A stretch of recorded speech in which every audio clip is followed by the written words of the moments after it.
A declaração de Lula ecoou esta semana como um trovão.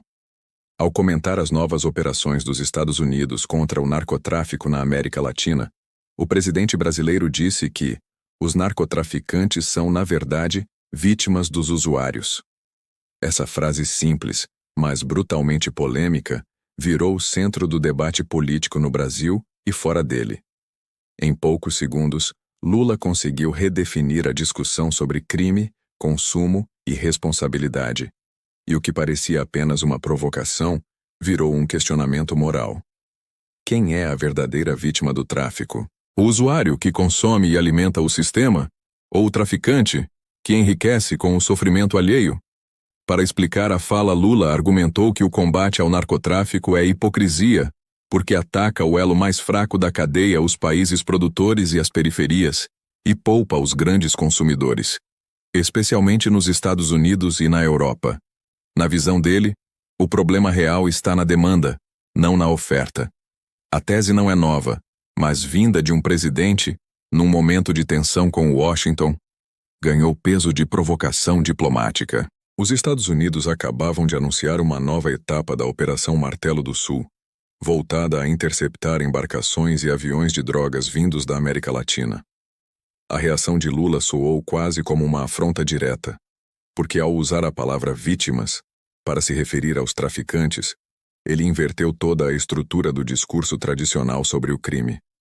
No campo político interno, o estrago foi instantâneo. Parlamentares da oposição acusaram o governo de relativizar a violência e insultar as vítimas do tráfico diário nas comunidades. Afirmaram que, sob essa lógica, assassinos também seriam vítimas do próprio sistema. Já os aliados apressaram-se em defender o presidente, dizendo que ele quis apenas chamar atenção para o duplo padrão global. Mas o que está por trás dessa frase é mais do que disputa ideológica. É uma forma de ver o mundo. Lula tenta, há anos, reposicionar o Brasil como voz crítica do que chama de colonialismo moderno. Esse sistema, em que países ricos consomem o que países pobres produzem ilegalmente e depois culpam os produtores. Quando ele diz que o traficante é vítima do usuário, ele faz um espelhamento político. Se há mercado, há responsabilidade compartilhada. Por esse raciocínio, a droga seria apenas o símbolo de uma desigualdade internacional. Os países ricos importariam o prazer e exportariam a culpa, transferindo para a América Latina toda a violência que o próprio consumo gera. A fala é uma tentativa de deslocar o foco moral, e ao fazer isso, causa repulsa e admiração ao mesmo tempo. Nos corredores de Brasília, a reação do Itamaraty foi imediata. Tentaram suavizar a declaração, explicando que o presidente não defendia traficantes, mas questionava a eficácia da política de guerra às drogas. Só que a emenda veio tarde. A frase já circulava tinta quente entre as manchetes e redes sociais com alcance global. E há outro elemento curioso. Vindo logo após as prisões de operadores financeiros ligados ao regime de Nicolás Maduro, o discurso de Lula pareceu um recado a Washington. O governo brasileiro evita criticar abertamente a Venezuela, mas também não endossa a política de sanções americanas. Ao colocar usuários na posição de culpados, ele transferiu o peso do debate para o lado de lá, onde estão os consumidores e as elites financeiras. Mas há um abismo entre uma crítica à política americana e o gesto de transformar traficantes em vítimas. Porque, no fim das contas, o tráfico não é abstrato. Ele tem nome, rosto e consequência concreta. É o menino morto no beco, é o viciado que vende o que tem para manter o vício, é a mãe que enterra o filho e o policial que não volta para casa. No Brasil, chamar o criminoso de vítima é tocar em ferida aberta. Lula, porém, gosta de provocar. Ele sempre acreditou que o discurso polêmico desloca o debate e o coloca no centro das atenções. E conseguiu de novo. Em vez de avaliarmos a eficácia da operação americana, passamos a discutir a moralidade de chamar criminosos de vítimas. No tabuleiro político, ele empurrou o tema para seu terreno favorito, o da narrativa. Só que o preço dessa tática é alto. a oposição aproveitou a brecha para reforçar a imagem de um governo leniente com o crime e desconectado do cotidiano de quem sofre com a violência. Senadores e deputados já cobram retratação formal, e o tema deverá ser usado como pauta de desgaste durante a próxima sessão do Congresso. Os críticos dizem que a frase não é apenas um erro político, mas um insulto simbólico às famílias atingidas pelo tráfico.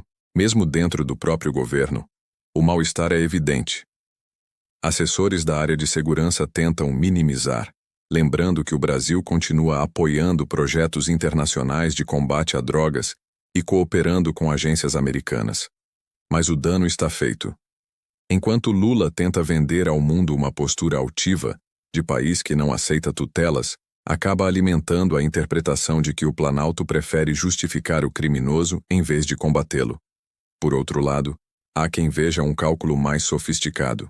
Ao inverter a lógica moral, Lula fala diretamente a uma base progressista que rejeita o modelo punitivista e defende a descriminalização de drogas.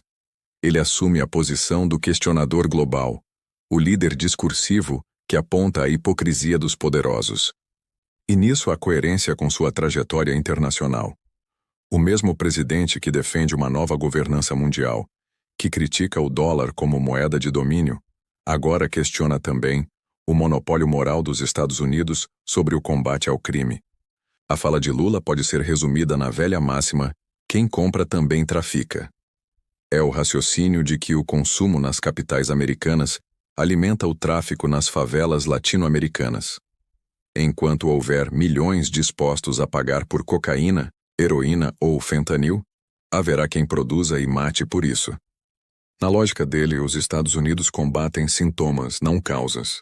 O problema é que ele transporta essa análise econômica para o campo da culpa moral. E é aí que tudo se complica. A América Latina vive um paradoxo doloroso. É fonte da maior parte da cocaína do planeta, mas também é a região que mais morre nas guerras do tráfico. O Brasil, em particular, está numa encruzilhada. Ao mesmo tempo em que é rota e consumidor, tenta equilibrar discurso ideológico com diplomacia pragmática. Falar que traficantes são vítimas não ajuda a equilibrar nada. Apenas acende o debate que separa moral e política, justiça e retórica. O episódio mostra que Lula continua sendo mestre no improviso e no discurso provocador, mas demonstra também que o impacto global das suas palavras é maior do que o controle posterior da sua equipe. E as palavras, uma vez ditas, viram munição para adversários. Nos Estados Unidos, comentaristas já utilizam a frase como exemplo de relativismo latino. No Brasil, virou mais uma bala no embate político interno. Cada lado a usa para reforçar o que já acreditava. E no meio dessa guerra de interpretações, uma coisa fica clara. O discurso político brasileiro voltou ao modo combativo, à retórica revolucionária. Lula reacendeu o velho embate entre moral e estrutura, entre responsabilidade individual e culpa coletiva. Em sua visão, não há crime isolado. Há sistema. E nesse sistema, às vezes a vítima não está onde você imagina. Para seus críticos, é apenas mais um truque de palavras para desviar o foco de uma realidade dura: o aumento do poder das facções e a crise de segurança. A frase marca mais um capítulo em sua longa carreira de provocações. Produz admiração em uns, indignação em outros e dúvidas em todos. Talvez fosse esse o objetivo.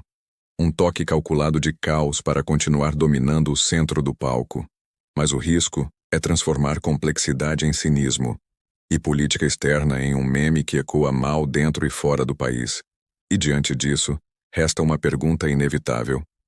Quando um presidente escolhe relativizar a culpa de criminosos para denunciar a hipocrisia de potências estrangeiras, de que lado ele realmente fica? Do lado das nações que consomem e culpam, ou do lado dos povos que sofrem com o tráfico enraizado em suas ruas? Se essa análise te ajudou a entender a dimensão política, moral e simbólica da fala de Lula, deixa o seu like agora e compartilha este vídeo. O debate sobre o que é culpa e o que é consequência precisa ser enfrentado por todos nós. De preferência, sem inversões perigosas.